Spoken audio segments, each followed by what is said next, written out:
ಎಲ್ರಿಗೂ ನಮಸ್ಕಾರ. ನೀವು ನೋಡ್ತಾ ಇದ್ದೀರಾ ಟಿವಿ ವಿಕ್ರಮ. ನಾನು ಮುಮ್ತಾಜ್ ಅಬ್ದುಲ್ ನೆಲೆಡ್ಕ. ವೀಕ್ಷಕರೇ, ರಾಜಕೀಯದಲ್ಲಿ ಒಂದು ನಿಯಮ ಶಾಶ್ವತ. ಏನು ಹೇಳಿ, ಇವತ್ತು ಅಧಿಕಾರದಲ್ಲಿ ಇರುವಂಥವ್ರು ನಾಳೆ ಇರಲೇಬೇಕು ಅಂತ ಏನಿಲ್ಲ. ಆದರೆ ಇವತ್ತು ಆ ಅಧಿಕಾರದಲ್ಲಿ ಇದ್ದುಕೊಂಡು ಸವಾಲನ್ನ ಹಾಕಿದಂಥವ್ರು ನಾಳೆ ಅದಕ್ಕೆ ಉತ್ತರವನ್ನು ಕೊಡಬೇಕಾದಂತಹ ಪರಿಸ್ಥಿತಿ ಅಫ್ಕೋರ್ಸ್ ನಿರ್ಮಾಣ ಆಗಬಹುದು. ಪಶ್ಚಿಮ ಬಂಗಾಳದಲ್ಲಿ ಮಮತಾ ಬ್ಯಾನರ್ಜಿ ಎದುರಿಸ್ತಾ ಇರುವಂತಹ ಸಂಕಷ್ಟಗಳನ್ನು ನೋಡಿದ್ರೆ ಕಾಲ ಎಷ್ಟು ಬೇಗ ಬದಲಾಗುತ್ತೆ ಅನ್ನೋದು ನಮಗೆ ಅರ್ಥ ಆಗ್ತಾ ಹೋಗುತ್ತೆ. ಒಂದು ಕಡೆ ಪಕ್ಷದ ಒಳಗೆ ಬಂಡಾಯದ ಬೆಂಕಿ, ಮತ್ತೊಂದು ಕಡೆ ಆಪ್ತ ನಾಯಕರ ಮೇಲೆ ತನಿಖೆಯ ಬಿಸಿ. ಇದರ ಮಧ್ಯದಲ್ಲಿ ಮಮತಾ ಬ್ಯಾನರ್ಜಿಗೆ ಒಂದರ ಹಿಂದೆ ಒಂದರ ಹಾಗೆ ಶಾಕ್ಗಳು ಬರ್ತಾನೆ ಇದೆ. ಹಾಗಾದ್ರೆ ಬಂಗಾಳದಲ್ಲಿ ನಿಜವಾಗ್ಲೂ ಇನ್ನೂ ಏನ್ ನಡೀತಾ ಇದೆ? ಉತ್ತರ ಪ್ರದೇಶದಲ್ಲಿ ಅಖಿಲೇಶ್ ಯಾದವ್ ಪಕ್ಷದಲ್ಲೂ ಕೂಡ ಈ ಬಂಡಾಯದ ಮುನ್ಸೂಚನೆ ಯಾಕೆ ಕೇಳಿ ಬರ್ತಾ ಇದೆ? ಎಲ್ಲವನ್ನು ಕೂಡ ಇವತ್ತಿನ ಸ್ಪಾಟ್ಲೈಟ್ ಕಾರ್ಯಕ್ರಮದಲ್ಲಿ ನಾವು ಮಾತಾಡ್ತಾ ಹೋಗೋಣ. ವೀಕ್ಷಕರ, ಪಶ್ಚಿಮ ಬಂಗಾಳದಲ್ಲಿ ಮಮತಾ ಬ್ಯಾನರ್ಜಿ ಏನು ಈಗ ಫೇಸ್ ಮಾಡ್ತಾ ಇದ್ದಾರೋ ಅಂಥದ್ದೇ ಪರಿಸ್ಥಿತಿ ಯಾಕೋ ಉತ್ತರ ಪ್ರದೇಶದಲ್ಲೂ ಕೂಡ ಕಾಣಿಸೋದಕ್ಕೆ ಶುರು ಆಗ್ತಾ ಇದೆ. ಅಖಿಲೇಶ್ ಯಾದವ್ ಇಂಗ್ಲೆಂಡ್ ಪ್ರವಾಸದಲ್ಲಿದ್ದಾರೆ. ಈ ಕಡೆ ಅವರದ್ದೇ ಪಕ್ಷದ 25 ಸಂಸದರು, 55 ಶಾಸಕರು ಬಿಎಸ್ಪಿ ಜೊತೆಗೆ ಒಂದು ಸಂಪರ್ಕದಲ್ಲಿ ಇದಾರಂತೆ. ಅಂದ್ರೆ ಮಾಯಾವತಿ ಅವರ ಪಕ್ಷಕ್ಕೆ ಜಾಯಿನ್ ಆಗುವಂತಹ ಮಾತುಗಳು ಕೇಳಿ ಬರ್ತಾ ಇದೆ. ನೋಡಿ, ಅಲ್ಲಿ ಅಖಿಲೇಶ್ ಪಕ್ಷದವರು ಮಾಯಾವತಿ ಜೊತೆಗೆ ಹೋಗಿ ಸೇರ್ಕೊಂಡ್ರು ಕೂಡ ಎಂಡ್ ಆಫ್ ದ ಡೇ ಅದರಿಂದ ಯಾರಿಗ ಲಾಭ? ಸೆಂಟ್ರಲ್ ಅಲ್ಲಿ ಎನ್ಡಿಎಗೆ ಲಾಭ ಆಗುತ್ತೆ. ಅಂದ್ರೆ ನನಗೆ ಇವೆಲ್ಲವನ್ನು ನೋಡಿದ್ರೆ ಯಾಕೋ ಈ ಬಾರಿ ಒಂದಷ್ಟು ಬಿಲ್ ಪಾಸ್ ಮಾಡೋದಕ್ಕೆ ಶತಾಯಗತಾಯ ಪ್ರಯತ್ನ ನಡೀತಾ ಇದೆ ಅಂತ ಅನಿಸ್ತಾ ಇದೆ. ಕಳೆದ ಸಲ ವಿಪಕ್ಷಗಳು ಅಡ್ಡಿಪಡಿಸಿದ್ವು. ಮಹಿಳಾ ಮೀಸಲಾತಿ ಬಿಲ್ ಆಗಿರಬಹುದು, ಡಿಲಿಮಿಟೇಷನ್ ಬಿಲ್ ಆಗಿರಬಹುದು.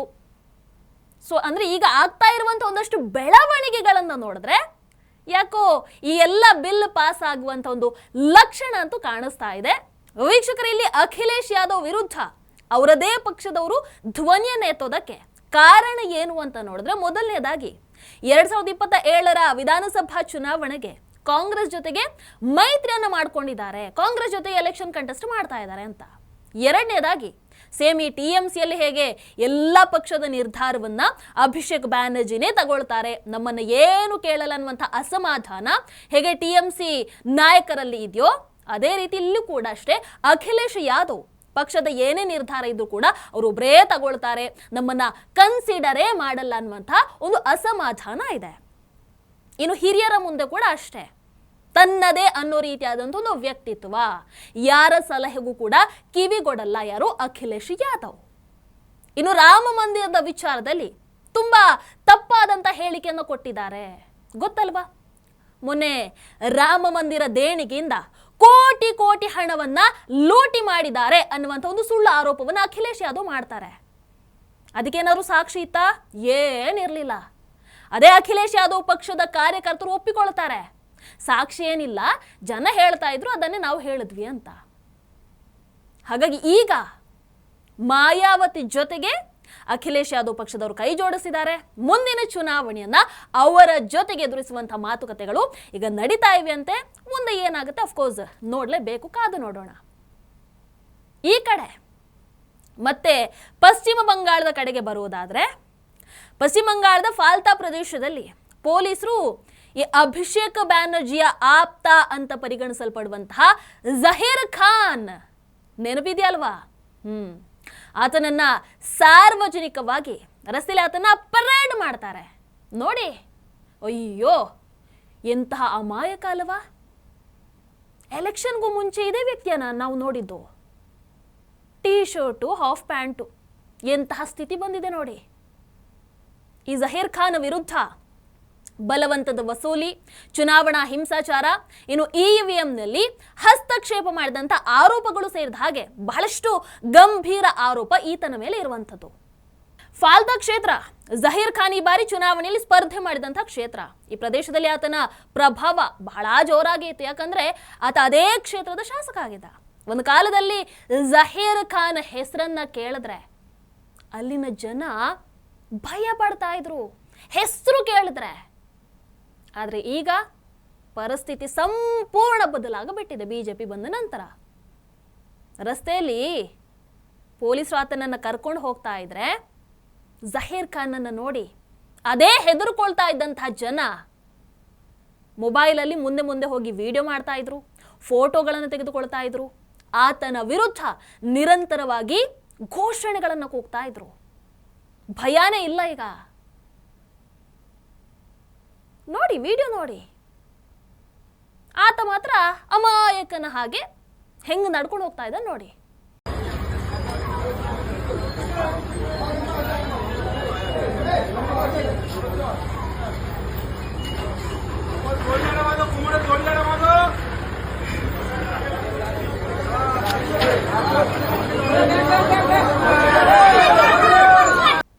ಕಾಲ ಬದಲಾಗ್ತಾ ಇದ್ದ ಹಾಗೆ ಪರಿಸ್ಥಿತಿಗಳು ಕೂಡ ಪಶ್ಚಿಮ ಬಂಗಾಳದಲ್ಲಿ ಸಂಪೂರ್ಣವಾಗಿ ಬದಲಾಗ್ತಾ ಇದೆ. ಈಗ ಈ ವ್ಯಕ್ತಿ ಚುನಾವಣಾ ಪ್ರಚಾರದ ಸಂದರ್ಭದಲ್ಲಿ ನೀಡಿದಂತಹ ಒಂದಷ್ಟು ಹೇಳಿಕೆಗಳು ಮತ್ತೆ ವೈರಲ್ ಆಗ್ತಾ ಇದ್ದಾವೆ. ಒಂದು ವಿಡಿಯೋದಲ್ಲಿ ಆತ ತನ್ನನ್ನು ತಾನು ಈ ಪುಷ್ಪ ಮೂವಿಯ ನಾಯಕ ಇದ್ದಾನಲ್ವಾ, ಆತನಿಗೆ ಹೋಲಿಸ್ಕೊಂಡು ಪುಷ್ಪ ಝುಕೇಗಾ ನಹಿ ಅಂತಲ್ಲ ಡೈಲಾಗ್ ಅನ್ನ ಹೊಡೆದಿದ್ದ. ಮತ್ತೊಂದು ವಿಡಿಯೋದಲ್ಲಿ ನಾನು ಮಮತಾ ಬ್ಯಾನರ್ಜಿ ಅವರ ಸೈನಿಕ ಅಂತ ಹೇಳ್ಕೊಂಡಿದ್ದ. ಸೊ ಅವತ್ತಿನ ಆ ಹೇಳಿಕೆಗಳು ಪ್ಲಸ್ ಇವತ್ತಿನ ಈ ಪರಿಸ್ಥಿತಿ, ಇವೆರಡನ್ನ ಕನ್ಸಿಡರ್ ಮಾಡಿ ಸೋಷಿಯಲ್ ಮೀಡಿಯಾದಲ್ಲಿ ಜನ ಭಾರಿ ಚರ್ಚೆ ಅಂತ ಮಾಡ್ತಾ ಇದ್ದಾರೆ. ಅಯ್ಯೋ ಹೆಂಗಾಗ್ಬಿಟ್ಟಿದೆ ನೋಡಿ ಅಂತ. ವೀಕ್ಷಕರೇ, ಮತ್ತೆ ಹೇಳ್ತೀನಿ, ಆತ ಎಲೆಕ್ಷನ್ಗೂ ಮೊದಲು ಹೇಳಿಕೆಯನ್ನು ಕೊಟ್ಟಿದ್ದ, ನಾವು ಮಮತಾ ಬ್ಯಾನರ್ಜಿ ಸೈನಿಕರು, ನಾವು ಅಭಿಷೇಕ್ ಬ್ಯಾನರ್ಜಿ ಸೈನಿಕರು, ನಾವ್ ಯಾರಿಗೂ ಹೆದರಲ್ಲ. ಇದೇ ಜಹೀರ್ ಖಾನ್ ಒಂದು ಕಾಲದಲ್ಲಿ ಬಹಿರಂಗವಾಗಿ ಕೊಟ್ಟಂತ ಹೇಳಿಕೆ. ನಿಮಗೆ ನೆನಪಿರಬಹುದು, ನಾನು ಒಂದೆರಡು ಕಾರ್ಯಕ್ರಮಗಳನ್ನು ಕೂಡ ಮಾಡಿದ್ದೆ. ಚುನಾವಣೆಗೆ ಕೆಲವು ದಿನಗಳ ಮೊದಲು ಉತ್ತರ ಪ್ರದೇಶದಿಂದ ಪಶ್ಚಿಮ ಬಂಗಾಳದ ಚುನಾವಣೆ ಸಲುವಾಗಿ ನಿಯೋಜಿತರಾಗಿದ್ದಂತಹ ಅಜಯ್ ಪಾಲ್ ಶರ್ಮಾ ಅವರು ಪಾಪ ಅವರ ಪಾಡಿಗೆ ತಮ್ಮ ಕೆಲಸವನ್ನ ತಾವು ಮಾಡಿದ್ದಕ್ಕೆ ಇದೇ ಜಹೀರ್ ಖಾನ್ ಬೆದರಿಕೆಯನ್ನ ಹಾಕಿದ್ದ. ಈಗ ಮಾಡ್ತಾ ಇದ್ದಂಥ ಕೆಲಸ ಏನು? ಮತದಾರರನ್ನ ಬೆದರಿಸುವಂಥದ್ದು, ಅವರ ಮೇಲೆ ಒತ್ತಡವನ್ನ ಹೇರುವಂಥದ್ದು, ಭಯದ ವಾತಾವರಣವನ್ನು ಸೃಷ್ಟಿ ಮಾಡುವಂಥದ್ದು, ಈ ಕೆಲಸವನ್ನ ಮಾಡ್ತಾ ಇದ್ದ. ಅಂಡ್ ಈ ವಿಚಾರವಾಗಿ ಅಜಯ್ ಪಾಲ್ ಶರ್ಮಾ ಅವರಿಗೆ ಒಂದಷ್ಟು ಕಂಪ್ಲೇಂಟ್ಗಳು ಬರುತ್ತವೆ. ಅದಕ್ಕೆ ಅಜಯ್ ಪಾಲ್ ಶರ್ಮಾ ಅವರು ಏನು ಮಾಡ್ತಾರೆ, ಸ್ವತಃ ಈತನ ಮನೆ ಹತ್ರ ಹೋಗಿ ಹೀಗೆ ಮಾಡೋ ಹಾಗೆ ಇಲ್ಲ ಅಂತ ಎಚ್ಚರಿಕೆಯನ್ನು ಕೊಡ್ತಾರೆ. ಇಂಥ ಕೆಲಸಗಳನ್ನ ಆದಷ್ಟು ಬೇಗ ನಿಲ್ಲಿಸಬೇಕು, ಇಲ್ಲ ಅಂದ್ರೆ ಪರಿಣಾಮ ನೆಟ್ಟಗಿರಲ್ಲ. ಅವರ ಕೆಲಸವನ್ನ ಅವರು ಮಾಡಿದ್ರು.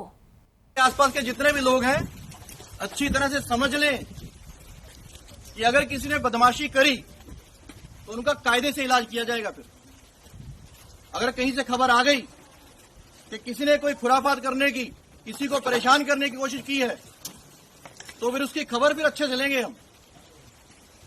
ये जहांगीर के घर वाले भी खड़े हैं, उसको बता देना कायदे से. ये बार बार जो खबरें आ रही हैं कि उसके लोग धमका रहे हैं, तो फिर अच्छे से खबर लेंगे, फिर बाद में रोना पछताना मत. ಆದ್ರೆ ಅವತ್ತು ಈ ಜಹೀರ್ ಖಾನ್ ಅದೇ ಪೊಲೀಸರಿಗೆ ಬಹಿರಂಗವಾದ ಸವಾಲನ್ನ ಹಾಕ್ತಾನೆ. ಏನಂತ? ನಾವು ಪೊಲೀಸರಿಗೆಲ್ಲ ಹೆದರಲ್ಲಪ್ಪ, ನಮ್ಮ ವಿರುದ್ಧ ಕ್ರಮ ಕೈಗೊಳ್ಳುವಂತ ಧೈರ್ಯ ಯಾರಿಗೂ ಇಲ್ಲ. ಅಷ್ಟೇ. ಇವತ್ತು ನೋಡಿದ್ರೆ ಅದೇ ಪೊಲೀಸರ ಮಧ್ಯದಲ್ಲಿ ನಿಂತ್ಕೊಂಡು ಅಮಾಯಕನ ಹಾಗೆ ನಡ್ಕೊಂಡು ಹೋಗ್ತಾ ಇದ್ದಾನೆ. ರಸ್ತೆಯಲ್ಲಿ ಸಾರ್ವಜನಿಕರ ಮಧ್ಯದಲ್ಲಿ ಜನ ಚೀತು ಅಂತ ಉಗಿತಾ ಇದ್ದಾರೆ. ವೀಕ್ಷಕರ, ಇವತ್ತಿನ ಎಲ್ಲ ಬೆಳವಣಿಗೆಗಳು ಒಂದು ಪಾಠವನ್ನಂತೂ ಕಲಿಸುತ್ತೆ. ಅಧಿಕಾರ ಆಗಿರಬಹುದು, ಪ್ರಭಾವ ಆಗಿರಬಹುದು, ಹುದ್ದೆ ಆಗಿರಬಹುದು, ಆ ಹುದ್ದೆಯಲ್ಲಿದ್ದಾಗ ಇವ್ರು ಹಾಕುವಂಥ ಬೆದರಿಕೆ ಆಗಿರಬಹುದು, ಇದ್ಯಾವುದು ಕೂಡ ಶಾಶ್ವತ ಅಲ್ಲ. ನಿನ್ನೆವರೆಗೂ ಕೂಡ ನಾನು ಯಾರಿಗೂ ಹೆದರಲ್ಲಪ್ಪ ಅಂತ ಹೇಳಿದಂಥವನು ಇವತ್ತು ಅದೇ ಕಾನೂನಿನ ಮುಂದೆ ತಲೆಬಾಗ್ತಾ ಇದ್ದಾನೆ. ನಿನ್ನೆವರೆಗೂ ನಮ್ಮ ಪಕ್ಷದಲ್ಲಿ ಎಲ್ಲ ಸರಿ ಇದೆ, ನಾನು ಹೇಳ್ದಂಗೆ ನಡೀತಾ ಇದೆ ಅಂತ ಅಂದ್ಕೊಂಡಂಥವ್ರು ಇವತ್ತು ತಮ್ಮದೇ ಪಕ್ಷದಲ್ಲಿ ಬಂಡಾಯದ ಬಿಸಿಯನ್ನು ಎದುರಿಸ್ತಾ ಇದ್ದಾರೆ. ಅದಕ್ಕೆ ಹೇಳೋದು, ರಾಜಕೀಯದಲ್ಲಿ ಶಾಶ್ವತ ಸ್ನೇಹಿತರು ಇಲ್ಲ, ಶಾಶ್ವತ ಶತ್ರುಗಳು ಇಲ್ಲ. ಆದರೆ ಶಾಶ್ವತವಾಗಿ ಉಳಿಯುವಂಥದ್ದು ಒಂದಿದೆ. ಏನು? ಜನರ ತೀರ್ಪು, ಕಾಲದ ನ್ಯಾಯ. ಕಾಲ ಯಾರನ್ನು ಬಿಡಲ್ಲ. ತಡವಾಗಬಹುದು, ಆದರೆ ಉತ್ತರ ಕೊಡೋದನ್ನು ಮಾತ್ರ ಯಾವತ್ತೂ ಮರೆಯಲ್ಲ. ಆ್ಯಂಡ್ ಅದಕ್ಕೆ ಇವತ್ತು ಬೆಸ್ಟ್ ಎಕ್ಸಾಂಪಲ್ ಆಗಿ ಪಶ್ಚಿಮ ಬಂಗಾಳ ನಮ್ಮ ಕಣ್ಣು ಮುಂದೆ ಇದೆ. ಪ್ರತಿದಿನ ನಾವು ನೋಡ್ತಾನೆ ಇದ್ದೀವಿ. ನಿಮ್ಮ ಅನಿಸಿಕೆಯನ್ನು ಕಮೆಂಟ್ ಮಾಡಿ. ನಮಸ್ಕಾರ. ಟಿವಿ ವಿಕ್ರಮ, ದೇಶ ನಿಮ್ಮ ಕೈಯಲ್ಲಿ. ಈ ಕಾರ್ಯಕ್ರಮ ನಿಮಗೆ ಇಷ್ಟ ಆಗಿದ್ದಲ್ಲಿ ಲೈಕ್, ಶೇರ್ ಹಾಗೂ ಕಮೆಂಟ್ ಮಾಡಿ. ಟಿವಿ ವಿಕ್ರಮದ ಕಾರ್ಯಕ್ರಮಗಳನ್ನು ನಿರಂತರವಾಗಿ ವೀಕ್ಷಿಸಲು ಸಬ್ಸ್ಕ್ರೈಬ್ ಮಾಡಿ, ಬೆಲ್ ಐಕನ್ ಒತ್ತಿ.